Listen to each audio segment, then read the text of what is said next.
Next, choose the location of the shot. Finally, since position drills do not have a preset pattern, call out the visual leads during the drill.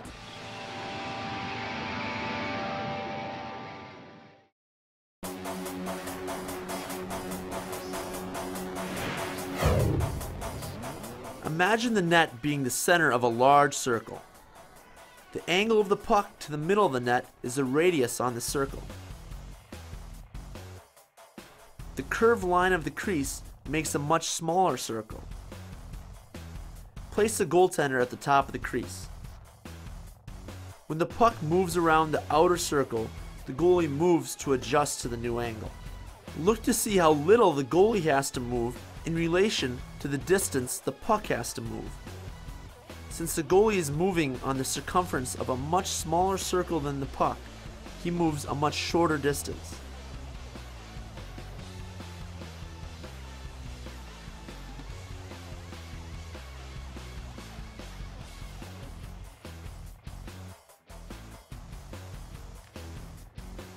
Make sure not to over-shuffle when the player is carrying the puck across the ice.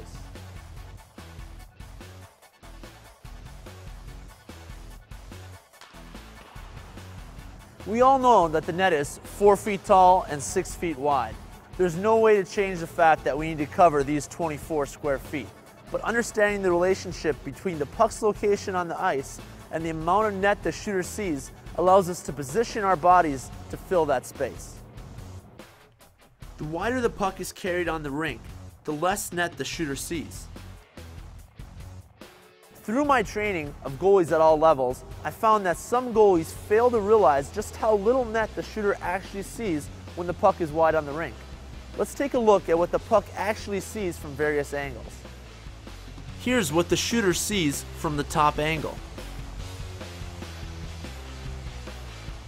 From the blue line angle, there is less net visible to the shooter. Now from the hash angle,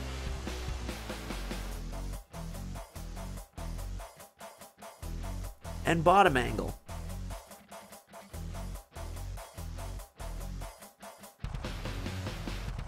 Goalies must be aware of the tighter angle and adjust their position accordingly.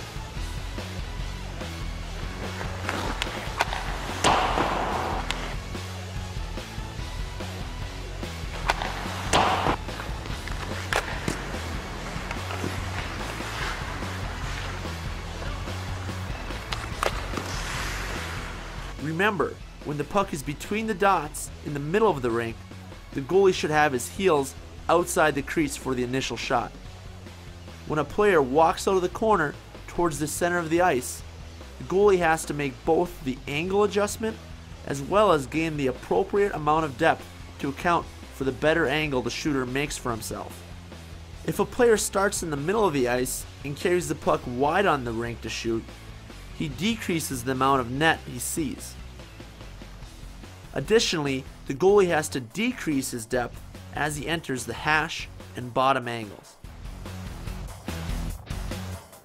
When the puck gets moved wide on the rink, the goalie doesn't have to be so far out due to the sharp angle.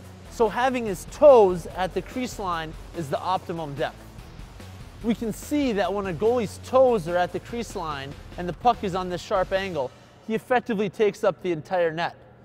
Moving any further out would not be efficient for 4 reasons. Number 1, he does not fill up any more net coming any further out. We know when the puck is carried wide on the rink, passing the puck to the middle of the ice is a popular option because the shooter doesn't see much net from this tight angle. We know that his teammate has a better shot in the middle of the ice because he sees more net.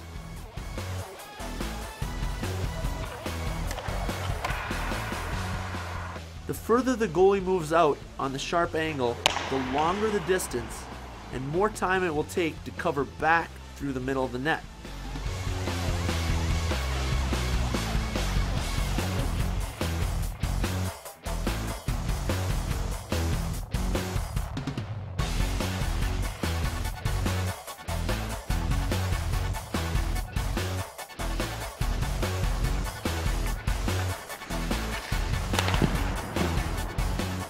Number 3. If a goalie is too far out, then the shot is taken, which results in a rebound coming up the middle of the ice. The same principle is true as in number 2. Even though the rotation is the same, he will have to travel more distance, which will take more time to do a butterfly push-off and fill the middle of the net to make the rebound save. Number 4. When a goalie can't fill completely through the angle, a difficult reacting save is the only option.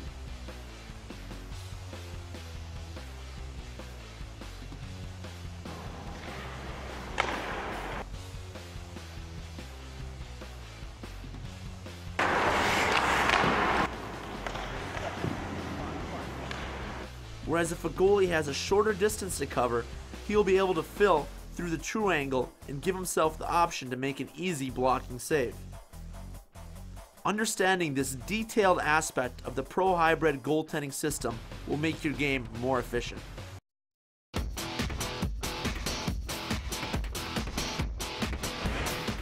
We, as goalies, must get creative and maximize the amount of ice we use for drills.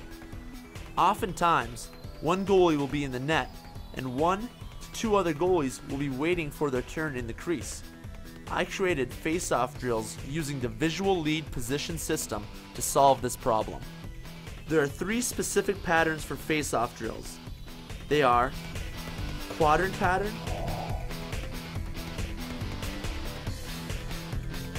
cross box pattern,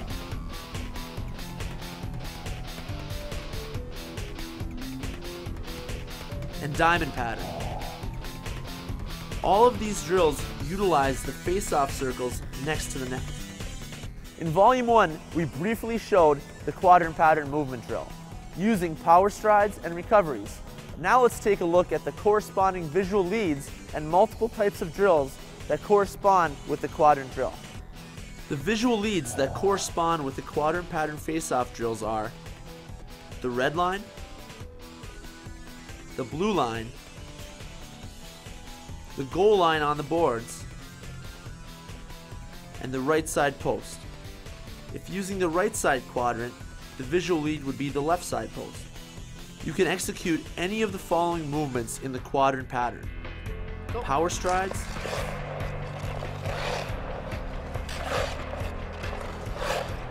recoveries,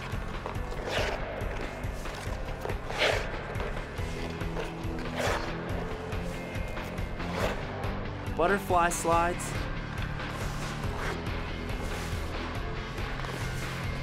and butterfly push-offs.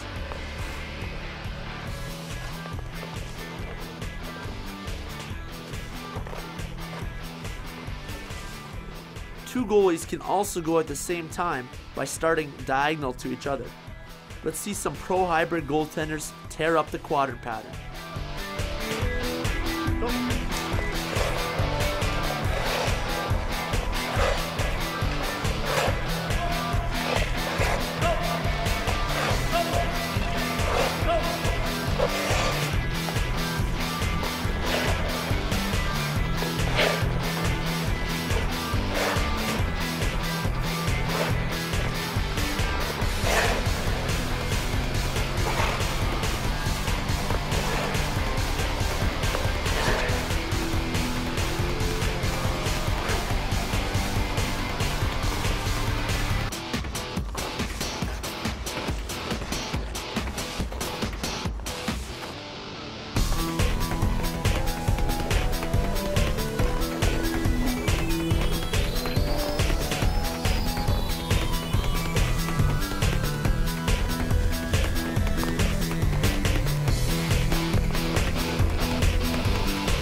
The second face-off drill pattern we use is called the cross box pattern.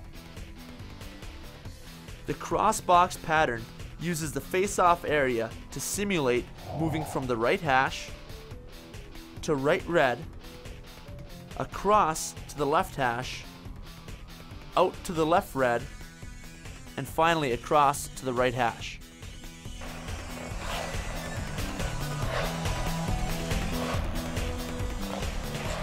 The visual leads when using the right face-off dot for the cross box pattern are right post, goal line on the boards, red line, and the blue line. Let's take a look at some examples of this pattern. Go.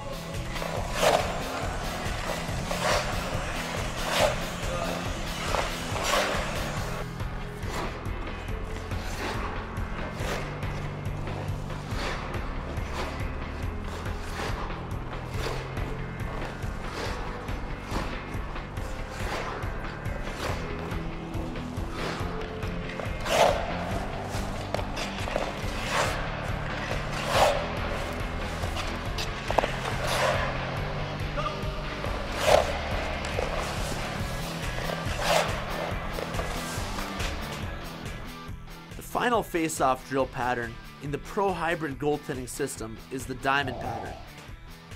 The diamond pattern simulates moving from top crease to bottom angle back to top crease.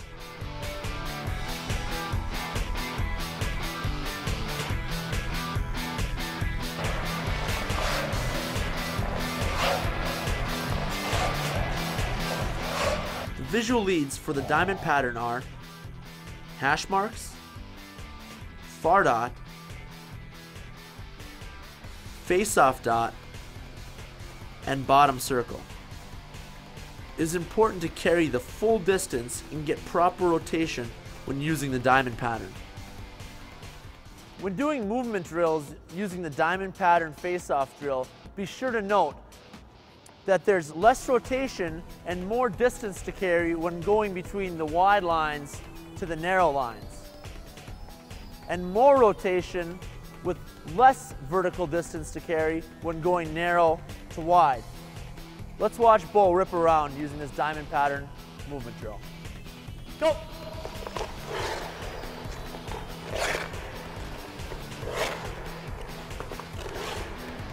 Go! Go! Go! Go! Track! Go! Track! Go! Track! Go! Track! Go! Away. Track! Go! Track! Go! Track! Go! Track! Go! Snap! Hybrid! Go! Snap! Hybrid! Go!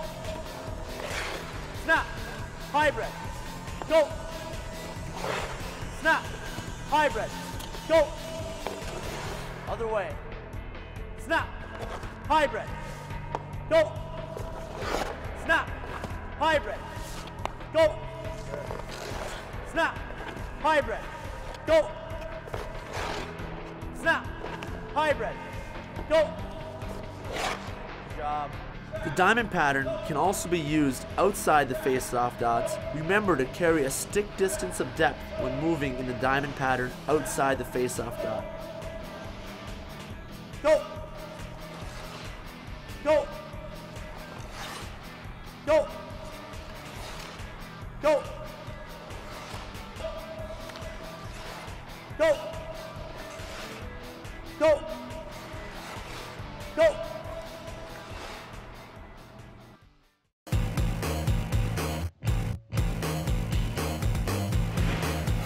Goalies that can effectively handle the puck are a huge asset to their team. In Volume 1, we looked at passing the puck, stopping hard dump-ins on net, and how to use the paddle down method to stop wide dump-ins. Additionally, we learned how to stop dump-ins that ring behind the net. In Volume 2, we will take a detailed look into maneuvering with the puck as well as learn a few puck handling drills. When the goalie gets the puck next to or behind the net and there is no good option, the best option may be to stick handle the puck to another location and make a play from there. The locations of teammates and attacking forecheckers will play into your puck handling decision.